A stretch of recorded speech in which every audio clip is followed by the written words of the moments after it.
So that budget iPhone never did quite materialise. Instead, we got the iPhone 5C, an iPhone 5 in a plastic neon jumpsuit, or a plastic reimagination if you will. Now the rear camera is the same, as is the screen and processor and functional design. In fact, the only real changes of substance are its front-facing camera, battery life and case material. But the 5C represents the dawn of a new era.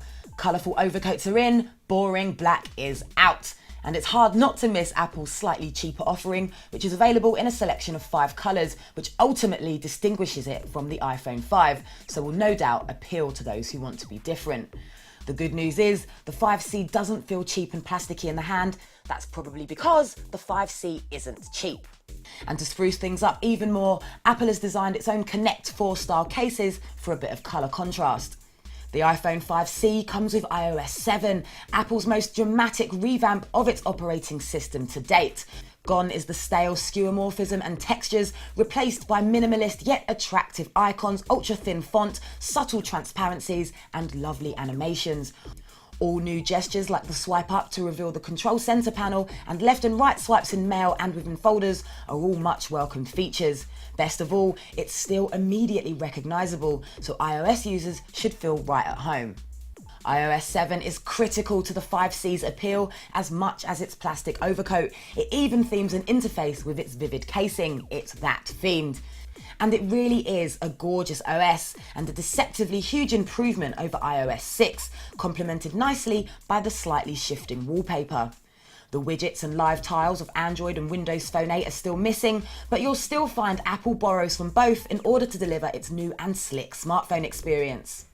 That said, in direct contrast to our experience with the 5S, we still found bugs and niggles. The settings screen quit twice, sometimes the transition back to the home screen would land with a final jolt rather than a glide, and there were definite redrawing issues when swiping through the new multitasking screens, and we got the occasional non-touch response. So despite being brilliant, it's clear iOS 7 is still a work in progress. Now you'll be staring at it through the same 4-inch 1136 by 640 Retina display, which means it's bright, viewing angles are excellent and a pleasure to look at. A slightly bigger screen would have been great, but it's still fabulous and means the 5C maintains easy one-handed use. But iOS 7 manages to cram more content in by stripping away navigational furniture, like with Safari's gorgeous new Rolodex tab browser and hidden buttons and bars. All we need now is for more popular apps to update and the 5C will steadily improve. Now, as I've already mentioned, it sticks with the same dual-core A6 processor, so no glamorous 64-bit chip and M7 coprocessor here. But the iPhone 5C is more than powerful enough for virtually any job. Response to a tap on the touchscreen is quick, apps switch without any stutter, and there's no lag when opening crucial items such as the camera. Now, some of you may not have spotted this, but the 5C's casing is slightly deeper, presumably to house its slightly beefed up battery.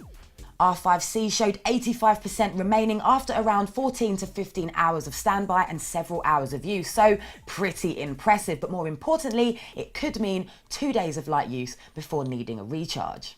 Then there's the 5C's 8-megapixel camera with LED flash that's been inherited from the iPhone 5, but the camera app itself has undergone an overhaul that makes it feel like new, and it's really good. Switching between stills and video modes is now a quick flick across the screen, alongside 2 further modes, Square and Panorama. And there's a new set of Instagram-like filters which are easily accessible. This isn't revolutionary stuff, but it's a nice touch having them close at hand for quick access.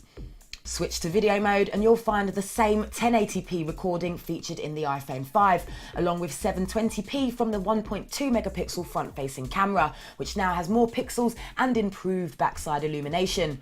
It goes without saying, the 5C is in no way a budget or entry-level device, and monthly contracts aren't as attractive as we'd all hoped either. And for another £80, you've got yourself the super-powered iPhone 5S. Understandably, there are many who see the 5C as regressive, but the fact the 5C is virtually a colourful rehash shouldn't damn it. Everything we said about the 5 still rings true. It's fast, stable, and takes great pictures with the added bonus of iOS 7, a sophisticated and radical new look for the iPhone with genuinely useful new tricks and shortcuts. And while it could have been so much more radical and customizable, it is still rather beautiful, but it's also still very much stuck in its ways, giving Android the edge.